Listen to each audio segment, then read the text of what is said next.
نحمدہ و نصلی علی رسول الکریم۔ ملک کے کونے کونے سے مرکز جماعت اسلامی ہند میں تشریف لانے والے علماء کرام کا میں دل کی گہرائیوں سے استقبال کرتا ہوں۔ آپ حضرات نے سفر کی صعوبتیں برداشت کی، موسم کی سختی جو دہلی میں ہے اسی طرح کا حال ملک کے دوسرے حصوں میں ہے۔ سخت گرمی کے موسم میں آپ حضرات نے سفر کیا، ایک اہم مقصد کے لیے مرکز جماعت کی طرف سے جو دعوت دی گئی تھی اس کو آپ حضرات نے لبیک کہا، تشریف لائے۔ اس پر میں بہت زیادہ خوشی و مسرت کا اظہار کرتا ہوں۔ محترم بھائیوں، گزشتہ 2 برس کووڈ اور لاک ڈاؤن وغیرہ کی وجہ سے آف لائن سرگرمیاں تقریباً معطل تھیں، اگرچہ کسی حد تک ان کی تلافی آن لائن پروگراموں کے ذریعے کرنے کی کوشش کی گئی تھی، لیکن اب پھر الحمدللہ معمول کی سرگرمیاں انجام دی جانے لگی ہیں۔ اس پر ہم اللہ تعالیٰ کا شکر ادا کرتے ہیں۔ حدیث میں کہا گیا ہے کہ عجباً لامر المومن، کہ مومن کا معاملہ تو عجیب و غریب ہے۔ اگر اس کو آسائش، سہولت، آسانی حاصل ہوتی ہے تو وہ اس پر اللہ کا شکر ادا کرتا ہے، اور اگر وہ کسی پریشانی سے دوچار ہوتا ہے تو اس پر وہ صبر کرتا ہے۔ دونوں حالتوں میں وہ اللہ تعالیٰ کی جانب سے اجر کا مستحق بنتا ہے۔ حالات نارمل ہونے کے بعد تمام حلقے بھی سرگرم عمل ہیں، اور خود مرکز میں بھی مختلف شعبوں کے برابر پروگرام ہو رہے ہیں۔ ادھر کچھ عرصے سے مرکز میں آئے دن برابر کسی نہ کسی شعبے کا پروگرام ہو رہا ہے۔ شعبہ تربیت کا ابھی رمضان کے آخری عشرے میں اس کی طرف سے اعتکافی تربیت گاہ منعقد ہوئی تھی۔ مرکزی تعلیمی بورڈ کی طرف سے جماعت کے زیر انتظام چلنے والے تعلیمی اداروں کے فیڈریشن کا ایک پروگرام ہوا تھا۔ چلڈرن سرکلز آرگنائزرز جو تمام حلقوں میں ہیں ان کا ایک ورکشاپ منعقد کیا گیا تھا۔ HRD کی طرف سے بھی واعظ پروگرام کیے گئے ہیں۔ عمرہ حلقہ کا بھی تربیتی و تنظیمی پروگرام منعقد ہوا تھا۔ کچھ عرصے پہلے مختلف حلقوں کے مختلف مکاتب فکر کے جو فارغ علماء ہیں ان کا ایک بڑا اجتماع ایک ہفتے کا منعقد کیا گیا تھا۔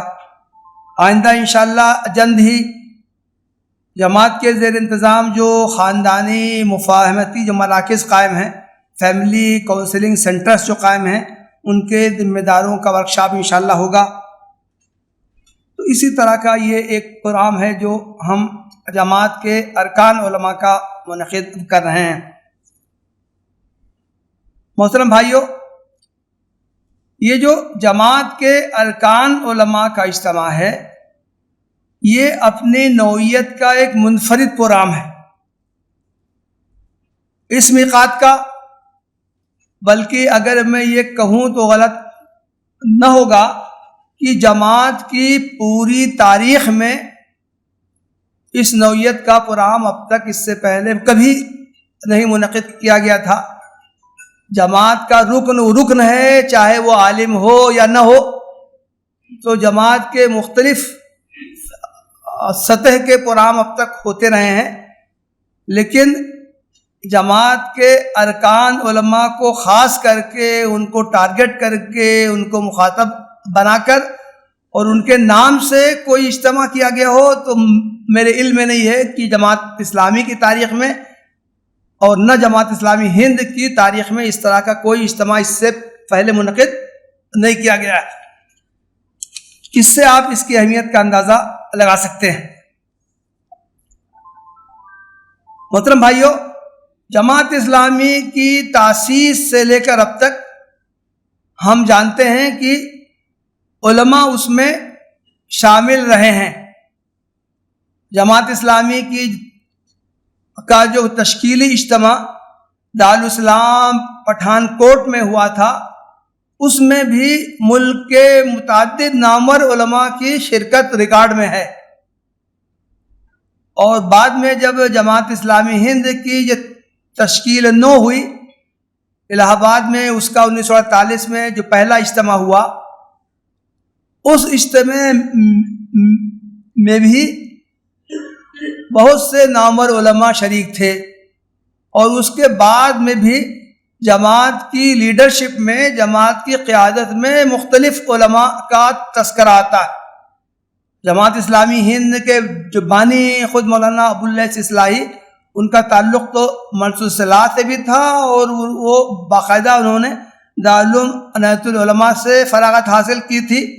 اس کے علاوہ مولانا سید حامد علی، مولانا سید احمد عروج قادری، مولانا صدر الدین اصلاحی، مولانا اختر حسن اصلاحی، یہ جماعت اسلامی ہند کی کہکشاں ہے، جو کہ ابتدائی سے جماعت اسلامی ہند کی ابتدا ہی سے وہ جماعت کی قیادت کی صف میں شامل رہی ہے۔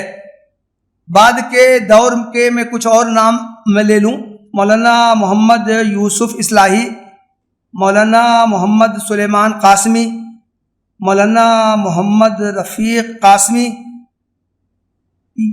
یہ حضرات تو اللہ کو پیارے ہو گئے ہیں۔ ہمارے مولانا سید جلال الدین عمری، اللہ تعالیٰ ان کی حیات کو کبھی اور دیر پر رکھے۔ تو یہ حضرات ہیں جو جماعت کی شروع ہی سے اب تک ہر دور میں انہوں نے سرگرم کردار انجام دیا ہے۔ یہ علماء ہر سطح پر ایکٹیو رہے ہیں۔ جماعت کے اندر بھی ان کی آراء مسموع رہی ہیں، اور جماعت کے باہر بھی انہیں قدر کی نگاہ سے دیکھا جاتا رہا ہے۔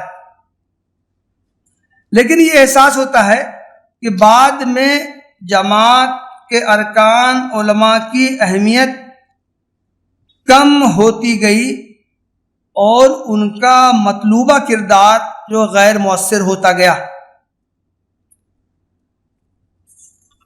اس وقت جو جماعت اسلامی ہند کے کل ارکان ہیں، حلقے کی سطح پر ان کی جو تعداد ہے، اور ان میں علماء کا جو تناسب ہے، اس کا میں نے ایک جائزہ لینے کی کوشش کی ہے۔ تعداد کے لحاظ سے حلقوں کی اگر ہم تقسیم کریں تو تعداد کے لحاظ سے ٹاپ 5 میں ہم جن حلقوں کا تذکرہ کر سکتے ہیں: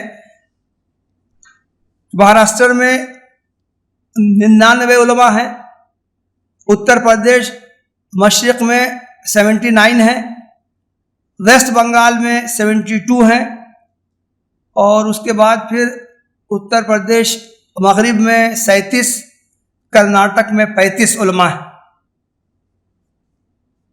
دوسرے ایک اعتبار سے کہ ارکان کی تعداد کے مقابلے میں علماء کا تناسب کیا ہے، تو اس میں بھی اگر ہم یہ ٹاپ 5 کو دیکھیں تو فوکسڈ زون میں یہ 6 حلقے آتے ہیں، چھوٹے چھوٹے، ہریانہ، اڑیسہ، انڈمان، اتراکھنڈ، اس طرح کے آتے ہیں۔ تو اس میں 179 ارکان ہیں، اس میں کل علماء کی تعداد 24 ہے، یہ گویا کہ 13% ہوتے ہیں۔ اس کے بعد آسام جنوب میں 41 علماء ہیں، جبکہ اس میں آسام جنوب میں 41 ارکان ہیں، جبکہ ان میں 5 ارکان علماء ہیں۔ اس اعتبار سے ان کا تناسب 12% ہوتا ہے۔ اتر پردیش مشرق میں 756 ارکان ہیں، جبکہ اس میں علماء ارکان کی تعداد 79 ہے تو وہ 10% ہوتے ہیں.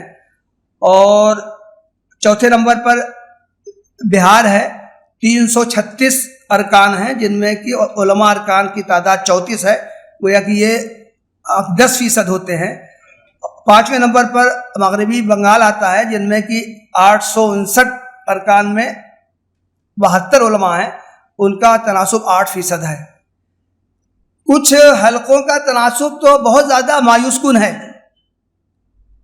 تلنگانہ میں 1637 ارکان ہیں، یہ بہت بڑی تعداد معلوم ہوتی ہے، لیکن ان میں علماء صرف 24 ہیں، گویا کہ 1.4% علماء کا تناسب آتا ہے. کرناٹک میں 902 ارکان ہیں، جبکہ اس میں صرف 35 علماء ہیں، گویا کہ ان کا تناسب 3.8 آتا ہے. مدھیہ پردیش میں 381 ارکان ہیں، جبکہ ان میں کل علماء کی تعداد 13 ہے، گویا کہ یہ 3%، 3.4 علماء کا تناسب آتا ہے. کچھ حلقوں میں تو ایک بھی عالم نہیں. چھتیس گڑھ میں 75 ارکان ہیں، ایک بھی عالم نہیں. پنجاب میں 31 ارکان ہیں، ایک بھی عالم نہیں. یہ اعداد و شمار 2019 کی جو ارکان کی لسٹ آئی تھی اس سے لیے گئے ہیں. معمولی اضافہ ارکان کا بھی ہوا ہوگا اور علماء کا بھی ہوا ہوگا. ارکان علماء کی مجموعی تعداد 500 سے کچھ زائد ہے. پورے ملک میں ارکان علماء کی مجموعی تعداد 500 سے کچھ زائد ہے، جبکہ ہم جانتے ہیں کہ 12,000 سے کچھ زائد ارکان ہیں. اس تعلق سے جب ہم مجموعی تناسب نکالیں تو اس میں علماء کا تناسب صرف 5% ہوتا ہے. اس سے ہم اندازہ کر سکتے ہیں کہ ارکان کے مقابلے میں علماء کا تناسب جماعت میں کیا ہے. یہ صرف ایک صحیح سا جائزہ لیا گیا ہے. ظاہر ہے کہ جماعت کی تشکیل کے بعد سے بھی جماعت میں علماء کا تناسب کم رہا ہے، لیکن پھر بھی جو قدیم علماء کا جو تذکرہ آج ملتا ہے وہ کم ہونے کے باوجود بھی ان کا اثر اور رسوخ تھا جماعت کے اندر بھی، اور جماعت کے باہر بھی ان کو قدر کی نگاہ سے دیکھا جاتا تھا. لیکن ہمارا احساس ہے کہ اب اس معاملے میں کمی آئی.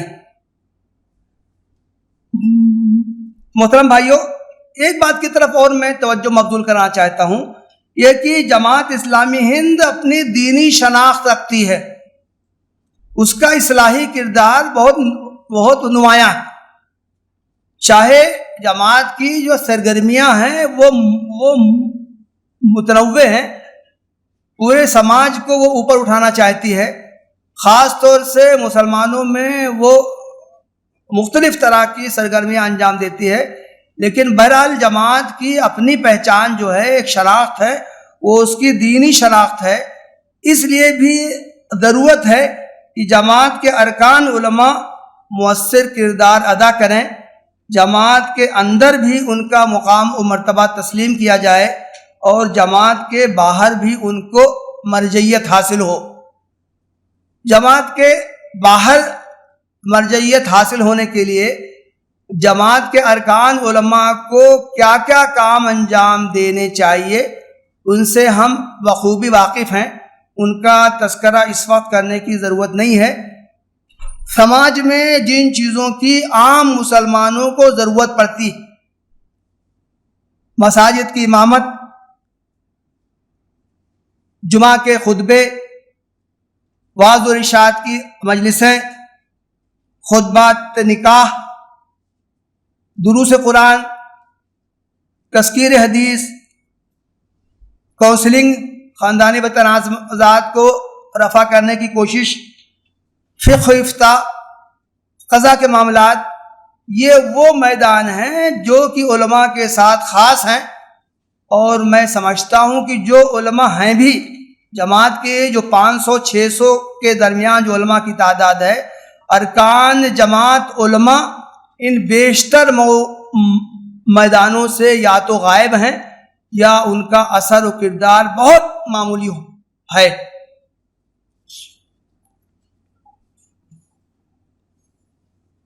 محترم بھائیوں، گزشتہ کچھ عرصے سے جماعت نے طبقہ علماء میں کام کرنے کو اپنا ہدف بنایا ہے، اور جماعت کے باہر کے جو علماء ہمارے ہم فکر ہیں، ہم سے کچھ قریب ہیں، ان کے درمیان کام کرنے کا بھی جماعت نے منصوبہ بنایا ہے اور کام اس پر کیا جا رہا ہے، اور خود جماعت کے ارکان علماء کے درمیان بھی جماعت کے کام کرنے کی طرف متوجہ ہے۔ چنانچہ ایک طرف تو مرکز جماعت کی طرف سے یہ پروگرام بنایا گیا ہے کہ ملک کے تمام بڑے مدارس سے روابط استوار کیے جائیں، تمام مکاتب فکر کی نمایاں ترین شخصیات سے تعلق استوار کیے جائیں، ان سے ملاقاتیں کی جائیں، ان کے پاس جا کر جماعت کی خدمات کا تعارف کرایا جائے اور ان سے جماعت کے کاموں میں تعاون حاصل کرنے کی کوشش کی جائے۔ دوسرا کام جماعت نے یہ کیا ہے کہ مختلف مکاتب فکر کے نوجوان علماء کو مرکز جماعت میں بلایا جائے، ہفتہ 10 دن ان کو یہاں پر رکھا جائے، نئے عصری موضوعات پر ان کے سامنے گفتگو کی جائے، ان کو ان کی ذمہ داریاں یاد دلائی جائیں، اور اس طرح ایک ہفتہ مسلسل رہنے کی وجہ سے اور ان کے درمیان یہ فکری موضوعات پر اظہار خیال اور مباحثات کی وجہ سے علماء میں تاکہ توسع پیدا ہو، اتحاد کے ساتھ وہ سماجی خدمات انجام دینے کے قابل ہو سکے، اس کی طرف ان کی توجہ۔ تو مرکز میں اس طرح کے پروگرام ہر 2 سال پر پابندی سے کیے جا رہے ہیں۔ اس کے علاوہ مرکز کی طرف سے ہدایت ہے کہ ہر حلقے میں بھی اسی طرح مختلف مکاتب فکر کے نوجوان علماء کے پروگرام پابندی سے تسلسل کے ساتھ کیے جائیں۔ تیسرا کام جماعت نے یہ کیا ہے کہ ہر اسٹیٹ میں ایک علماء فورم قائم کیے جائیں۔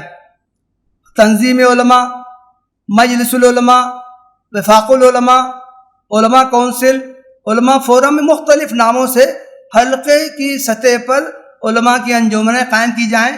یہ صرف ارکان علماء ہی کی انجمنیں نہ ہوں، بلکہ اس میں دیگر مکاتب فکر کے، دیگر مسالک کے، دیگر تنظیموں سے وابستہ علماء کو بھی جوڑا جائے اور ان کے ساتھ مل جل کر اصلاح معاشرہ کے پروگرام بنائے جائیں۔ یہ کام پابندی سے مسلسل ہو رہے ہیں۔ اس میقات میں بھی، اس سے پچھلے میقات میں بھی یہ کام ہوئے ہیں۔ یہ ارکان علماء کا یہ جو پروگرام ہے، جماعت کے جو ارکان علماء کا پروگرام ہے، یہ اسی احساس کو زندہ، تازہ اور بیدار کرنے کے لیے یہ کیا گیا ہے، تاکہ علماء ارکان جو ہیں وہ اپنی ذمہ داریوں کا ان کو احساس ہو اور وہ سماج میں مؤثر رول ادا کرنے کی طرف ان کی شعوری توجہ۔ تو گویا کہ ارکان علماء کی تعداد میں بھی اضافہ کرنے کی ضرورت ہے، اور جو تعداد ہے ان کو بھی مؤثر رول ادا کرنے کی طرف متوجہ کرنا اس اجتماع کا مقصد ہے۔ محترم بھائیوں، یہ اجتماع خاص طور سے محترم امیر جماعت کا یہ آئیڈیا تھا اس طرح کا پروگرام کرنے کا۔ انہوں نے جب مرکز میں جو مختلف طرح کے پروگرام ہو رہے ہیں، اس میں انہوں نے خاص طور سے ارکان جماعت علماء کا بھی ایک پروگرام منعقد کرنے کی طرف متوجہ کیا، اور جب اس کی جب پلاننگ ہوئی، اس کا پروگرام خاکہ جب بنایا گیا، تو اس پر بھی آپ نے خاص طور سے توجہ دی، اور تو چنانچہ جو آپ کے سامنے جو پروگرام کا خاکہ جو پیش کیا گیا ہے، اس میں وہ خاص طور سے محترم امیر جماعت کے مشورے شامل ہیں۔ یہ جو پروگرام منعقد کیا جا رہا ہے، جس کی کاپی آپ کے پاس موجود ہے، اس کو زیادہ تقاریر کے ذریعے بھاری بھرکم نہیں بنایا گیا ہے۔ گنتی کی چند تقاریر ہیں۔ نائب امیر جماعت محترم ایس امین الحسن صاحب کا ایک ورکشاپ ہوگا کہ تحریکی علماء مطلوبہ رول کے لیے شخصیت سازی۔ اصلاً یہ HRD کا ایک موضوع ہے کہ شخصیت کا ارتقاء کیسے ہو ارکان جماعت میں. اس کے مستقل پروگرام ہوتے رہتے ہیں. خاص طور سے ارکان علماء کی شخصیت سازی کیسے ہو, اس کا ارتقاء کیسے ہو, اس پر انشاءاللہ بہت تفصیل کے ساتھ اس امین الحسن صاحب اظہار خیال کریں گے. وہ ان کا انداز بھی کوئی تقریر کا نہیں ہوگا, بلکہ وہ ورکشاپ کے انداز میں انشاءاللہ وہ خاص انداز سے یہ پروگرام وہ آپ حضرات کے سامنے وہ پیش کریں گے. اسی طرح ڈاکٹر محی الدین غائث صاحب کو ایک موضوع دیا گیا ہے, تحریکی علماء کی صلاحیتوں کا ارتقاء کیسا ہو. اصلاً علماء کا تعارف ان کے علم سے ہوتا ہے, ان کے افادے سے ہوتا ہے, تو وہ سماج میں کیسے مؤثر بنے اور اپنے علم سے مسلم سماج کو کیسے فیض پہنچائیں, کیسے فائدہ پہنچائیں, یہ انشاءاللہ اس تقریر کا فوکس ہوگا. ڈاکٹر حسن رضا صاحب کو ایک موضوع دیا گیا ہے کہ ہندوستانی سماج میں علماء کیسے مؤثر رول ادا کریں, اس پر انشاءاللہ وہ اظہار خیال فرمائیں گے. آخر میں کل کے اجلاس میں چند جماعت کے شعبوں کے ذمہ داروں کی طرف سے مختصر اظہار خیال کیا جائے گا کہ ان شعبوں میں ارکان علماء سے کیا تعاون مطلوب ہے اور علماء ان شعبوں کے تعلق سے اپنی خدمات کس طرح پیش کر سکتے ہیں. ایک اجلاس حلقوں میں تنظیم علماء کے تعارف پر رکھا گیا ہے.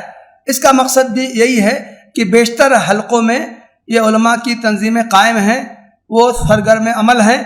تو ایک اجلاس میں انشاءاللہ مجلس العلماء کے ذمہ داروں یا ان کے نمائندوں کی طرف سے حلقوں کی سطح پر کیا کام ہو رہا ہے اس کا بہت اختصار کے ساتھ وہ تعارف کرایا جائے گا. اس پورے پروگرام کی نوعیت یہ ہے کہ یہ انشاءاللہ ون سائیڈڈ یہ نہیں ہوگا. اسٹیج پر آ کے کچھ لوگ ہیں وہ تقریر کر دیں, آپ حضرات اس کو خاموشی سے سن لیں اور چلے جائیں, تو انشاءاللہ یہ انداز نہیں ہوگا. جو خطابات یہاں کیے جائیں گے اس پر بھی تفصیل سے سوالات کرنے کا موقع ہوگا, اور انشاءاللہ ہر اجلاس میں آپ حضرات کو بھی اظہار خیال کا موقع دیا جائے گا. تو اس طرح انشاءاللہ آپ حضرات کے مشوروں سے بھی پورا فائدہ اٹھایا جائے گا. یہ بات عرض کر دوں کہ آخر میں جو تاثرات کا سیشن ہوتا ہے, ظاہر ہے کہ اس میں 2 4 5 ہی لوگوں کو تاثرات پیش کرنے کا موقع ملتا ہے. میری آپ حضرات سے خواہش ہے, درخواست ہے کہ آپ اپنی تجاویز مشورے لازماً الگ سے تحریری شکل میں آپ ہمیں دیں کہ پورے ملک میں حلقے کی سطح میں مرکز کی سطح پر علماء کو مؤثر رول ادا کریں. اس کے لیے کیا کیا آئندہ کام کیے جا سکتے ہیں, تو انشاءاللہ آپ حضرات کی تجاویز اور مشوروں کا استقبال ہے. انشاءاللہ ہم وعدہ کرتے ہیں کہ انشاءاللہ اس پر ہم اپنے آئندہ کے منصوبے تیار کریں گے. چنانچہ خود اس افتتاحی اجلاس میں بھی محترم امیر جماعت کی ابھی جو گفتگو ہوگی اس کے بعد انشاءاللہ تفصیلی آپ حضرات کے پاس ٹائم ہوگا, وقت ہوگا, آپ امیر جماعت کی تقریر پہ بھی اور تقریر سے ہٹ کے بھی جماعت کے سرکل میں علماء کا کردار کیسے ہو, کیا مطلوبہ کردار ہو, اس کے تعلق سے بھی آپ اظہار خیال آپ کر سکتے ہیں, سوالات آپ کر سکتے ہیں. میں انہی باتوں پر اپنی گفتگو کو ختم کرتا ہوں. واخر دعوانا الحمدللہ رب العالمین.